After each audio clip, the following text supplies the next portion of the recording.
Monday afternoon, our fourth coach of the day caused me to just ask a question. Ron, were you sitting there this morning? Okay. Well, welcome to Dallas. I didn't see you this morning. Clark Lea, who became Vanderbilt's 29th head football coach in December of 2020, enters his fourth season at his alma mater. If you have not had a chance to visit Vanderbilt's campus recently, you should go see what's happening around the football stadium and actually the entire Vanderbilt campus from a growth and building standpoint. It's really encouraging to see. Clark is a Nashville native who began his college student and college playing career playing baseball at Birmingham Southern, leading that team or being part of a team that won an NAIA championship his freshman year, transferred to Belmont, and then finished his career at Vanderbilt, where he played football. He's earned 2 degrees at Vanderbilt, one, his undergraduate degree in 2004, graduate degree in 2007 in political science. He and his wife, Allison, have 3 children, 2 sons, Clark III and Jack, and a daughter, Mara. His teams are known for their disciplined style of play. I was just noting they rank top 4 in the league and top 40 nationally in defensive touchdowns and in interceptions. Vanderbilt University head football coach Clark Lea.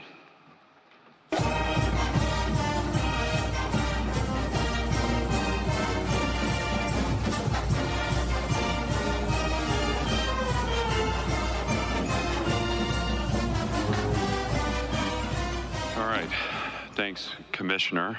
And I want to start just by acknowledging those in Houston that have been impacted by Hurricane Beryl.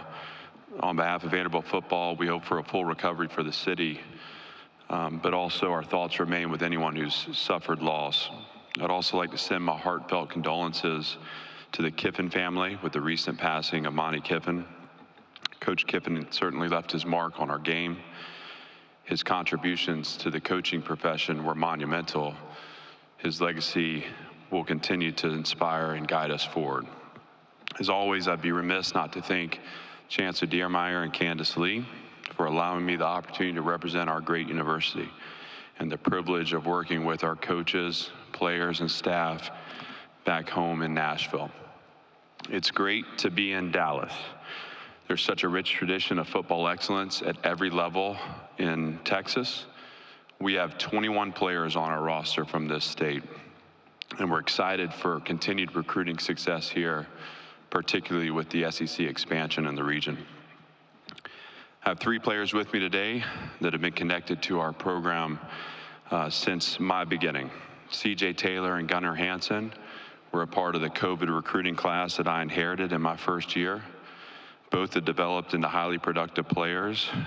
CJ has been the most explosive playmaker on our defense for the past 2 seasons, and Gunnar anchors our offensive line, having amassed 22 starts, including 17 consecutive. You'll also meet Langston Patterson today. Langston was early to buy into the vision for what's possible with Vanderbilt football as our first committed player in my time as head coach. Langston finished last season as our most productive player on defense and is poised to have a great continued success in his career this season. As we grow success in time, there will be a few guys that I'll remember as critical to setting the foundation for our program. CJ, Gunnar, and Langston are certainly a part of that group. A year ago, I spoke to you about our program taking the next step, about building on the progress we made from year 1 to year 2. As I've said in the past, success is seldom linear, and unfortunately, we dipped in our performance and fell well short of our goal of competing in postseason play. It's a core belief of mine that challenges present opportunities, specifically opportunities for growth. And with that in mind, at the conclusion of the last season, I set out to understand more about our shortcomings so that I could make adjustments to get us back on track. I approached every decision this all-season looking to answer 2 important questions.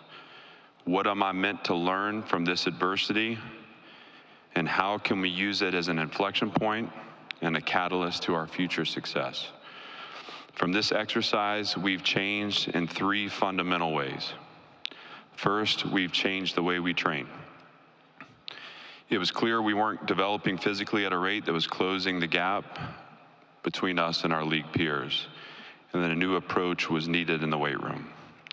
This led to the hire of Robert Steiner, who brings an excellent track record of developing football teams while also building culture in the weight room. Coach Steiner's impact has been immediate, and our team has benefited in measurable ways from his philosophy and approach. Second, we've changed our tactical systems on offense and defense. In the role of offensive coordinator, I hired Tim Beck, who joins us from New Mexico State. Last season, Tim engineered the number 14 rushing offense and the number 12 offense in yards per play. The improvement made by his unit in 2 years at New Mexico State stood out to me and demonstrates the type of developmental success needed at Vanderbilt. He also brings 10 years of experience as a head coach, including a national championship in 2011. Along with Tim, I decided to take over the role as defensive coordinator. This is a job that I know well, and my belief that I could positively impact this side of the ball kept me from having to put anyone else in front of our defensive players. Consequently, I've grown closer to the team and my work with the defense, as I'm able to build connection through teaching the game that we love and share. In taking on this responsibility, I needed to round out the staff with someone who had the experience to strengthen our operational systems while sharing in the responsibilities that traditionally fall to the head coach. Jerry Kill brings to our staff 175 wins over 24 years as a head coach. He's built programs at challenging places throughout his career, and I can think of no one better to lock arms with as we continue our climb at Vanderbilt. Finally, we've expedited the transformation of our roster. This has required that we fully embrace changes in the college football landscape and actively participate in both the transfer portal and NIL. Falling behind in the NIL and transfer portal space has erased much of the progress we made in our first 2 years.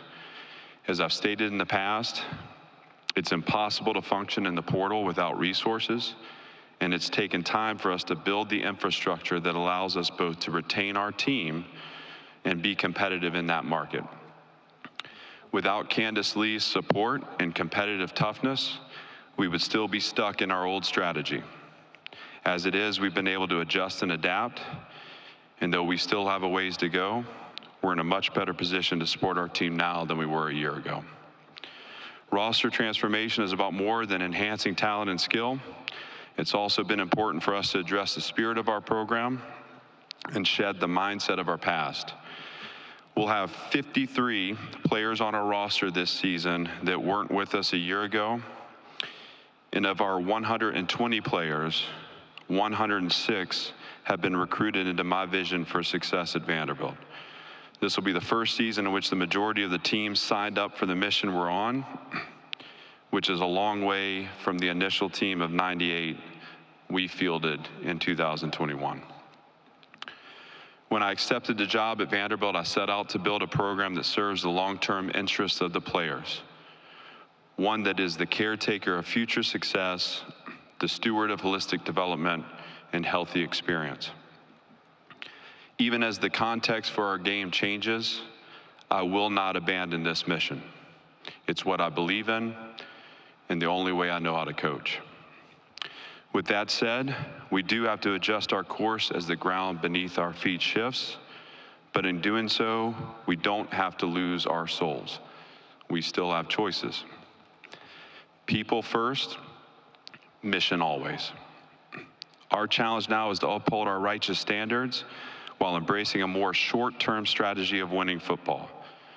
This is the reality of our game now and what winning requires of us. I'm proud of the efforts we've made to position our program to get back on track. I believe wholeheartedly in the mission we're on, and I look forward to taking the field with Team 4 in just a few weeks. Thank you, Coach. If you have a question, please raise your hand. We'll get a microphone. Please give your name and affiliation. We have Grant, Dylan, and Dinah. We will get a microphone to you. Okay, we're going to start, Coach, in the section in front of me, about 3/4 of the way back, right here in the center. Eric Henry, Horns 24/7. Two-part question for you, Coach. One is wondering if you could talk about what the addition of Diego Pavia has brought to the team. And secondly, just your thoughts on Oklahoma and Texas joining the league and the fact that you host Texas this year. Yeah, first of all, it's just a great time for the SEC. And what Commissioner does as the leader of this organization impresses me endlessly. And so the addition of the two teams, I think is great for our sport. I think it's exciting. I'm proud to be a part of this league. And, you know, there's been kind of a 3-year runway here.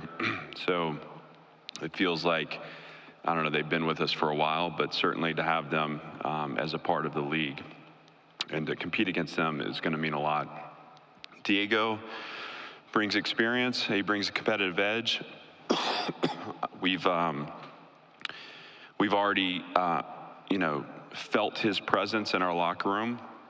There's a quarterback competition that we're undergoing right now, and that'll be true up until we play Virginia Tech. But we're glad to have him, just like we're glad to have the other additions to our roster. For those that know Diego, know that he's a unique competitor he just exudes edge, and really proud to have him in black and gold. All right, we'll go over here on our left, on the aisle. Ike Jones with the War Report Auburn. Coach, you said in an interview earlier during spring that this is the most fun that you feel like you've had as a head coach. Is that mostly because of your recommitment to be the defensive coordinator, or is it more of like the buy-in that you're saying when you're getting more players that you've recruited? Well, I think specifically it's speaking to just being able to reconnect with the passion I have for teaching and coaching. And true, I mean, like I'm a teacher first, I'm a competitor second.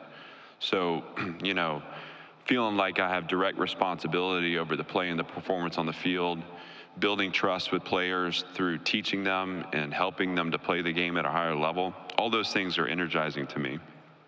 I also feel very positively about the resilience we demonstrated in a tough December after a tough season. And the idea that we're, you know, able to bolster our roster and to do things to build competition on our team, those are things as a competitor that excite me too. And again, you know, Candace Lee's been such a great partner on all this. You know, we're building this program in conditions that seem to change every day. But to know that we can get through some of that roster turnover and be better for it, to not lose the foundation of culture that we built over 3 years, to find people that fit us and that come in and actually not just fit us, but add to us and move us forward. Those are very energizing and empowering feelings, and you know, it's led to that coupled with the teaching and the coaching. We're having a lot of fun. Coach, we're going to go to the section to your immediate right along the aisle. Ralph. Hey, Clark. Ralph Russo from the Associated Press. New rules about coaching staffs are going to go into place that could essentially lead to unlimited coachings or coaching staff. I'm wondering what thought you have given to how best you can deploy a lot more coaches that can coach on the field. Yeah, well, we anticipated this just in the design of this staff. So when you look at like the addition of Jerry Kill, you know, knowing that eventually we felt like he was going to be able to be a part of and wear a headset and be influential on. We also added Steve Gregory, who Steve is, you know, like someone I've worked with at Syracuse and have a lot of respect for. Was secondary coach for the Lions, secondary coach for the Dolphins, who joins us as the associate defensive coordinator. He's a guy that's going to really help me and support me as I take on 2 roles. But beyond that, we've also retained some of our young staff that are ready to move on and to, you know, take over rooms elsewhere. But knowing that this was on the horizon, we wanted to keep them involved because we believe in them and their teaching ability, but also and the fact that they're totally aligned with the culture we built. And so retaining them and putting them in positions now to coach tight ends or coach stars and to be actively engaging in that way is a way for us to just strengthen our culture and strengthen our process. And so we anticipated it. I do believe that there's probably a negative return to too much. Obviously, like any situation, the more voices you have, the more opinions you have, the more important it is that as a leader that you hone in on what you want to do and you set a course for everybody. But certainly we feel we were positioned to take advantage of that rule, and we'll look to continue to do that moving forward. Coach, we'll go into the section in front of me, right ahead, but fourth row. Sean J. Roger from CBS Sports. Coach, what really drew you to that New Mexico State Brain Trust, and what do you kind of hope that they're able to bring to your program? Well, I've always wanted to go to Las Cruces, so I'm just kidding.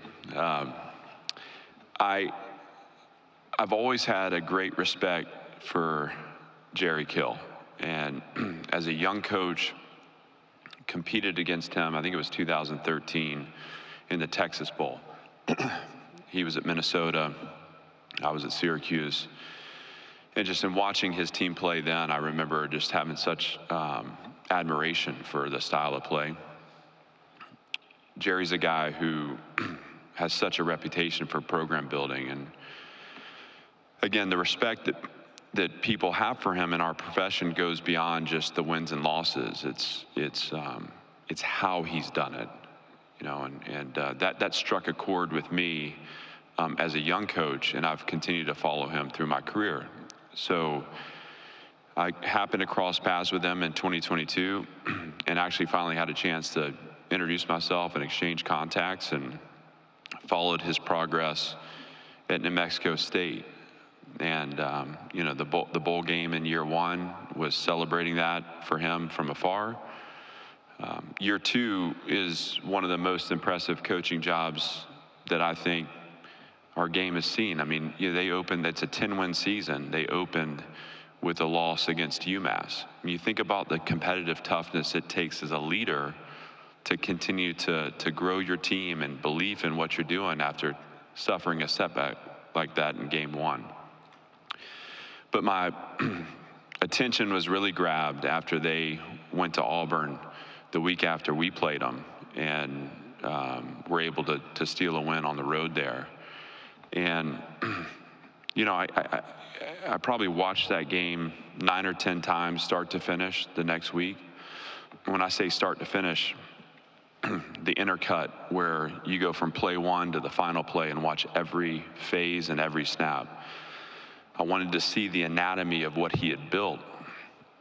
I saw a defense that was sound, solid, and simple, played together and played hard. Saw an offense that was creative in design but wasn't gimmicky. I saw a quarterback that was a maniac and suplexed a linebacker on the sideline there early in the game, and one of his only mistakes where he threw an interception. It was impressive. And at the time, I thought we would just go and visit them in the off season and just kind of get a feel for what their process is like and what can we take from them, what can we learn from them. But when I made the decision to go in a different direction on offense, I knew I wanted to take a look at Tim, and all the analytical measures we were looking at, his numbers stood out, and we made the connection, and he's a great addition. The fact that Jerry comes is icing on the cake. I mean, I feel so privileged to have him as a part of our staff. I'm learning from him every day, and he's a great asset for us. Coach, will go straight down the center aisle, just on the near aisle. Coach, Emily Grace McWhorter from the next round. You added a lot of depth from the transfer portal, and you also added depth in your staff. As you look back from spring practice until now as a unit, what are some indicators that your program is headed in the right direction for 2024? Well, we play a lot more football now than we ever have in the past, and so you kind of have a feel for how your team is performing in the systems and competing in the systems. And obviously, just like every other program, our kids wear GPSs on the field, and so we got measurables that tell us that we're moving in the right direction. But one of the things that I feel like is most impressive is the speed has increased, but so has the weight. And so, like, when you look at our edge players, average weight gain from January till now, an average addition of 16.4 pounds. I mean, that's impressive. You talk about the tight end group averaging 12 pounds, of weight gain. Safeties averaging 10 pounds of weight gain, so on and so forth. I can go down the list. What you realize is we're becoming a faster team, we're becoming a bigger team. And so independent of just seeing performance in the systems and getting a little more exposures that way, we can see the physical development of our roster. And again, for us, especially early in on this build, we're not positioning our squad the best we can unless we're making those gains. I credit Robert Steiner with that. I credit his philosophy and his approach. Our players will do the same today when you ask them. He's been an absolute rock star for us, and I'm glad to have him. Coach will go in the section in front of me about midway back. Clark, Chris Hummer with 24/7 Sports. You promoted Jamal Richardson earlier this offseason. What did you see in such a young coach to feel comfortable putting him on the field? Are you friends with Jamal? Okay, just kidding. Here's Jamal Richardson. Passionate, high energy, positive every day. A young coach who knows how to hold people accountable. I was so impressed with his willingness to come to me at times and say, Coach, I don't understand what you meant when you said this, or Coach, I didn't really take that the right way. What was that about? Just to have those hard conversations, they came so natural to him. He holds the respect of our team. He holds the respect of that corner room. He's relatable to our players. So here's a guy, as I'm getting older and older, unfortunately, here's a guy that knows what that player experience is really like. And so, I've got so much faith and confidence in Jamal. I'm so excited to be helping him in his process for growth. But as a young coach, there's so many things that he does naturally and instinctively that serve as a great foundation. And so Jamal's a guy that is going to have a great run with us at Vanderbilt, but we're going to be talking about him and his career for a very long time. Coach, we'll go over here to my left on the very front row. Coach, good afternoon. Ken Capps from Football Writers of America. With Texas and Oklahoma joining the league, the University of Texas has a winning record against every SEC program except South Carolina and Vanderbilt. Vanderbilt has an 8-3-1 record against the University of Texas. Now, they haven't played since 1928, but hey. I don't think it's important.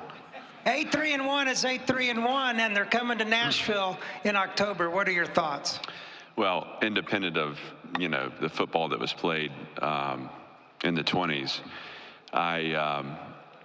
listen, I'm excited to, I've got a ton of respect for Coach Sarkisian. He in 2020, we competed here in Dallas in the Rose Bowl. It was the pandemic year, and I was at Notre Dame at the time, and he was running the offense at Alabama, and it was one of the most challenging offenses I've ever had to plan for.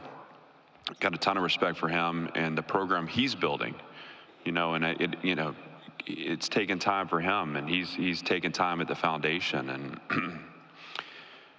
I think in year one here, where Texas and Oklahoma are now a part of the SEC, to have a piece of that and have a game with them is really exciting. And the fact that it's in Nashville, I'm proud of that, and I'm looking forward to competing with them. And I think it'll be a great, celebration of where the SEC is and a celebration of where our game's headed.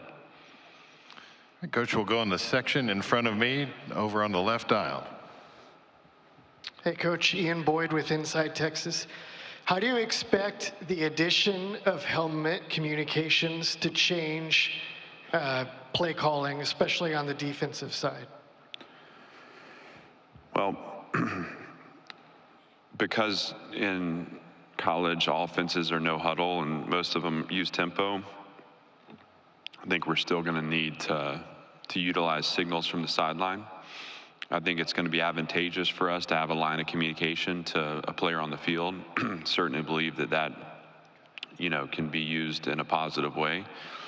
And maybe there are occasions against certain offenses where you have the time to group that defense together. I mean, we haven't used to be, I mean, this is probably 10 years ago, maybe even 15, you'd start fall camp going through your defensive huddle. I mean, that doesn't happen anymore. So I don't expect there to be big changes that way. I do expect the line of communication to be helpful. And maybe in certain situations you have a chance for a linebacker or safety to get the group together and to deliver a message from the sideline. Hey, Coach, we'll go over here on my far left on the aisle. Do we have a question over right there on the aisle? Clark, Lawrence Holmes, 670 The Score. With the league continuing to expand, it gets tougher and tougher. What type of player works at Vanderbilt, and what's the sell? How easy or how difficult is it for you to ask young men to come and play in this conference? Well, the type of player that works at Vanderbilt is the same type of player that works at any of our peer institutions. You know, we want to be competitive for every player because we believe in the product that we sell. And I think in the NIL world, some of the long-term significance of this choice has been undercut. I do believe that. And I think we have to adapt our recruiting approach and our thought process, again, to capture the short-term strategy that I mentioned earlier and not just the long-term approach. You know, the great thing about choosing Vanderbilt is that decision gets better over time. You know, in 20 years, 30 years, you'll be as proud of that decision as you are when you're a 17 or 18-year-old. But the SEC is a great draw. It's probably, I would imagine, for my peers too, the #1 aspect of choosing a school to play in a great conference where you're playing against the very best. It's a great interview for the job that all these guys want and they should want, and that's to play in the NFL. That's something we believe wholeheartedly in. I actually don't believe in backup plans that way. You know, I want these guys to pursue an NFL career every day of their lives. I just happen to believe that better people make better players, and that how you do anything is how you do everything. And that the time and attention you put going to class on our campus and living with your life with standards in everything will make you a better pro. And when we send players off to the NFL, and that is going to happen, I know we've had a little bit of a slide that way, but we have been developing young people in our systems, and with our work in the transfer portal, we are going to send people to the NFL that are prepared to be pros. And though your talent may get you the opportunity, it won't keep you there. You've got to be a productive player. And to be a productive player at that level, you better have routines and process in place and a discipline in place, because it is a grinder. And that may get you to a second contract, and it's going to be your ability to be a leader and to engage with the community, and to, as your physical skills deplete, to continue to add value to an organization. That'll get you your third. What better place to train for that than Vanderbilt University? And so with respect to recruiting, listen, you know, we are going to get stronger and stronger as we continue to adapt and adopt strategies that mirror our peers in the portal and NIL space. We have a great product to sell in the best league in the world. And so we expect to continue to field a team of players that look like the players that we play against every Saturday. And we're part of the way there now. We still got a ways to go, but I am really proud of the progress we've made that way, and I'm excited about continuing this growth internally. Coach Lea, thank you for your time this afternoon. Thank you.